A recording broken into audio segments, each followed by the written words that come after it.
Динамика социальной и экономической жизни республики, уровень безработицы, число образовательных учреждений и количество учащихся, динамика роста их численности. Эту и другую информацию можно найти в свежем издании Абхазского статистического ежегодника. Сбором данных для выпуска подобного официального источника занимаются в Госстатистике республики. В отличие от предыдущих изданий, здесь расширены разделы образования, сельского хозяйства и науки. То, что касается науки, тоже у нас была всего одна таблица. А теперь у нас уже в этой системе, в разделе науки, 4 таблицы.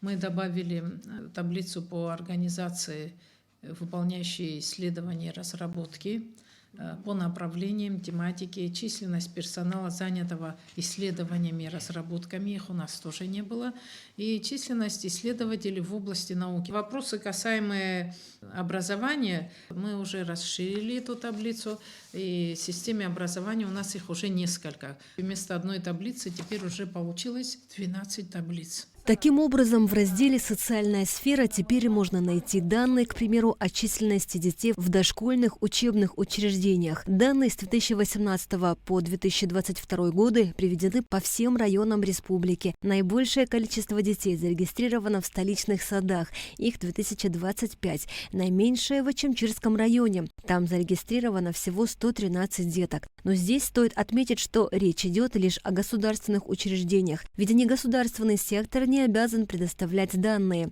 Каммагоги отметила, что законодательную базу усовершенствовали, и в ближайшее время ожидается рассмотрение предложений в Кабинете министров. Понемножку расширяем эту сферу деятельности, то есть ведомственная статистика. Она у нас не системная, она у нас не всегда полная. Например, то же самое, то, что касается системы образования.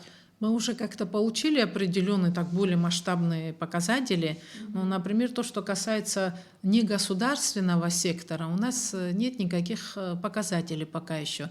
Но мы поговорили с этим министерством, разослали там письма, соответствующие таблицы, и я думаю, работа у них идет в этом направлении.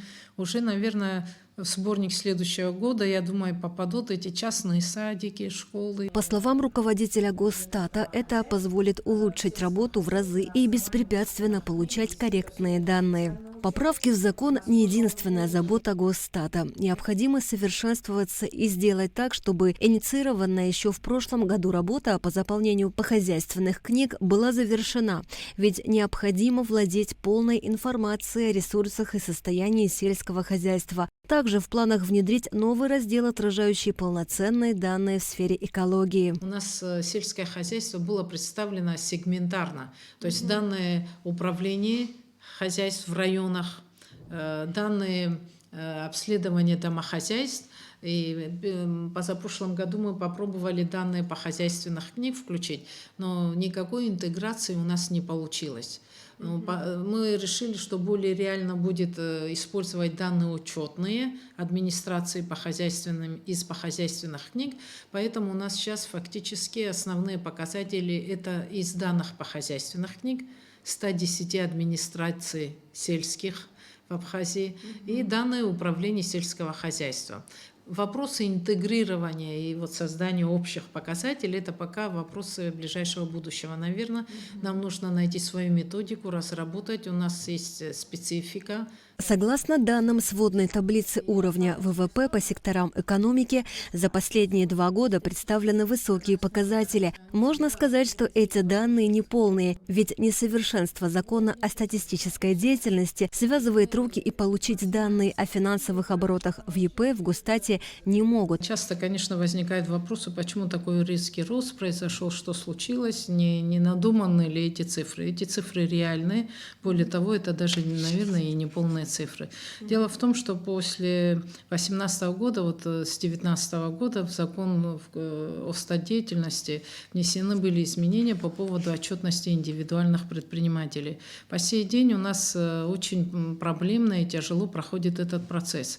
Мы не смогли получить системно отчеты от индивидуальных предпринимателей. Много у нас проблем возникло. Однако, как пояснила Каммагоги, при сборе информации они применили гибкий подход и нашли иные механизмы для получения данных. То, что касалось курорта и туризма и реализации автотранспорта, мы тоже получили значительные показатели через банковскую систему по выручке в этих отраслях. То есть это в основном индивидуальные предприниматели в этой сфере, которые находятся на общем режиме налогообложения и пользуются расчетным счетом. Есть ведь у нас еще те, которые как бы и не имеют желания особо работать с расчетным счетом. Ну, вы поняли, да, какие объемы мы уже получили. У нас очень такой хороший скачок получился. В таблицах статистического ежегодника приведены данные за последние 5 лет, а в некоторых представлен более детальный период. Статистические показатели основаны на данных отчетов министерств, ведомств и выборочных исследований. Асида Малия, Тимур Гугохия, Абхазское телевидение.